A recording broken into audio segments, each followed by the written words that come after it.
Okay, so one of the things that I might get accused of is jumping on the bandwagon of how to lose weight, right? The fat loss.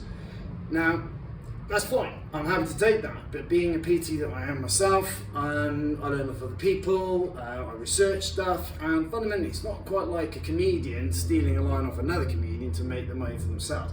This is me following the same template that most PTs, the good PTs, you should do. Yes, it's there for a business, but it's also there as a prognosis that you are there to help the person achieve their goals in the best possible way, and that they understand what it is that they're doing, rather than you just making money off them by just telling a method and expecting them to go through with it without really illustrating to them what they need to be doing and emphasizing for their own knowledge and understanding. Okay, now what I've got here is your total daily energy expenditure. Okay, effectively, if mine was 2,500 calories, if I'm wanting to lose weight, if I'm consuming that, I have to have less than that. I've got to consume less than that. If I'm equaling that in terms of burning, I'm effectively at zero, so I'm not losing fat.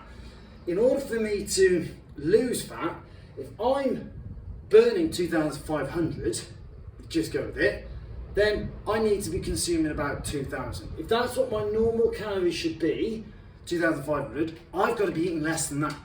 So it means that then I can be in a deficit to what I'm burning. All right, if you're not, you ain't losing fat. End of whatever anyone says to you, whatever you hear. You have to be in a calorie deficit in order to lose fat. Okay, now you could go with your basal metabolic rate. Now my one is I should be about 3,200 to 3,300, give or take, calories a day that I'm allowed to consume, because that's what I'm burning. Now that will fluctuate, it will change based on what my movements are and how much I'm training. It could be more, it could be certain days, but like many other PTs, we can be lazy and can be less. But in terms of how much you burn, okay, if you were to go with this 80% is your basal metabolic rate, is what you burn when you are resting, sleeping, you're just breathing, you're circulating blood around the section of your body, you're transporting nutrients around, you're digesting stuff, whatever it is, when you're resting, that's what that is. And it burns up to 80% of whatever it is that you are burning in that day. You then have the thermic effect of food, okay, TEF.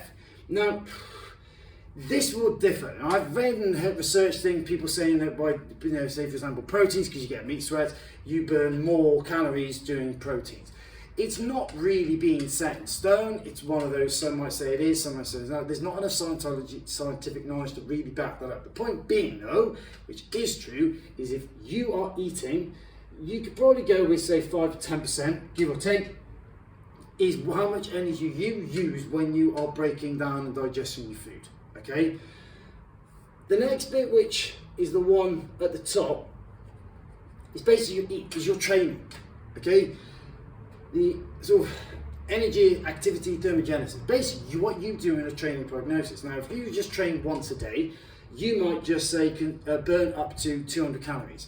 Now, some might say, oh my God, that's when you're running, I let it burn fat. Yes, you do. But it pains me to admit that you can, say it takes about an hour, give or take, again, it depends with the fluctuations of the range, is about 11, 17, whatever it is, but some might say per half hour, give or take, in terms of grams of fat you might burn, but generally speaking, it's about half a gram a minute. So that means that for you to burn off 30 grams of fat, which isn't really that much in the grand scheme of things, because you can have like 2 Mars bars and that's it gone. The point being is that you use your training really to get fitter, to get stronger, to improve your power, your strength, your anaerobic, your aerobic systems, whatever it is you're wanting to do. That's what this bit is, and it will vary. It's not a set in stone thing, because you've gone to the gym and there's one day where you're absolutely buzzing and you smash it. The next day you're all right, you hit sort of similar levels, what have you, and the third day, fourth, or whatever, or even a couple of weeks down the line, you plateau, you hit a wall, because you either overtrained or you've just had a bad time, environmentally, socially, economically, whatever it is, something's affected your performance, which means you can't just rely on that set number of calories. All right, that will negate itself.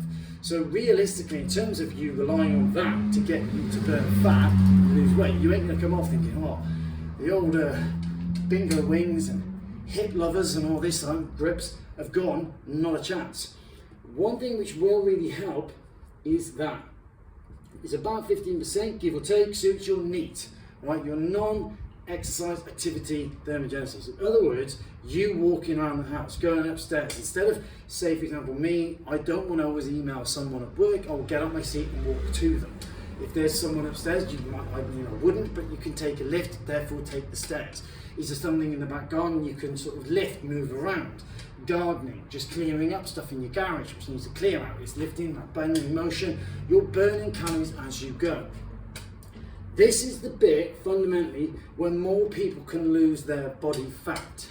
The more you can increase that in relation to the fact that you're consuming less than you burn, you will be in that deficit. Now, I'll go with a hypothetical example. This could be, say, 1200. Okay, that's how many calories you're burning on a day-to-day basis. Just go with it in terms of your food. You might burn 100 calories. Your needs, based on, say, you doing, I know, a few thousand calories, you might just burn 500. And in the gym, you might, let's give you a bit because you've been hit, you've been smashing it, you've done really well. Okay, you've got 400. Here, then, you've got 2,000. Great maths. 200, right, calories that you've burnt in that day. So in order for you to be in that deficit, you really want to be lower than your 2,200, so you might be looking at something like 1,800, because you can't rely on that to be always that. You can't, this is the bit that you can improve, it can be regulated. If you know how much you sort of fundamentally do, and it's about 500 calories, you've got hours on end in order to build that up. So if this goes into 1,800, that's how much you're going to be consuming. That's how much, in theory, is what you're burning. And if that improves even more, you're adding on even more after that, which means you will come down and hit your deficit and lose that fat loss. Sweet.